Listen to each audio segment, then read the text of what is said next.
To understand why you are struggling with the other eye, we first need to forget about the other eye. But don't worry, we will get to it. When you are cooking, you don't want to keep on making the same terrible dishes that everyone hates. You want to improve, and you want to stop making the same mistakes. The same with art. To improve, you need to create time and space to reflect. When looking at the pictures that you created, can you match each picture with its corresponding picture in the workbook? If you aren't done with your pictures yet, don't worry, just take your time. You can go at a pace that you are comfortable with. But if you are done with them, go get yourself a notebook.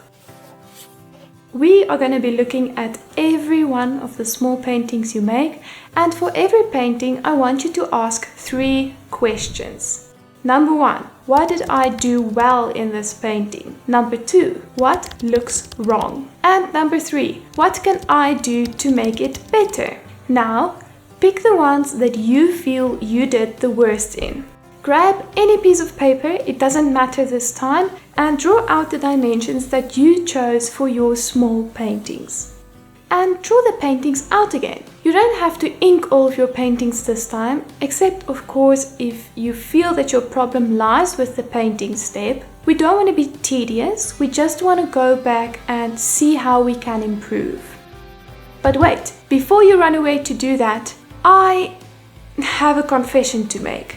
I lied to you. You see, I told you that we were making 20 abstract paintings, but that's not really true. They look abstract, sure, but if you can just put them in the correct order, you'll find that you have just completed your first portrait. I can stop the video here, but we haven't talked about the other eye yet, and I do feel we need to get to that, otherwise the title of this video will be a little bit clickbaity, don't you think? Now that I brought the other eye up again, I'm just going to tell you again to forget about the other eye.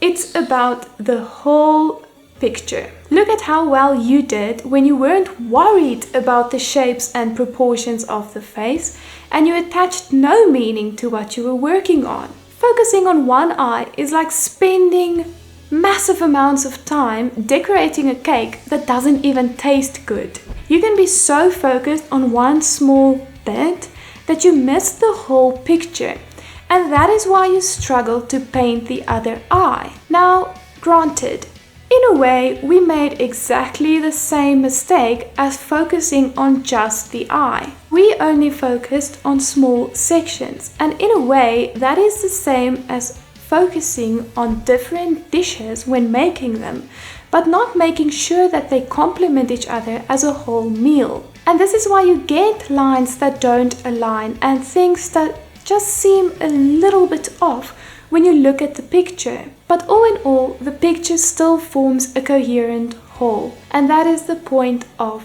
this lesson.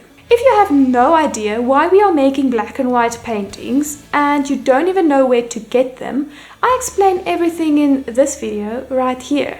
And the next video in this series, we'll be looking at how to work with light and dark when adding dimension to a portrait. And that will be right here when it is posted.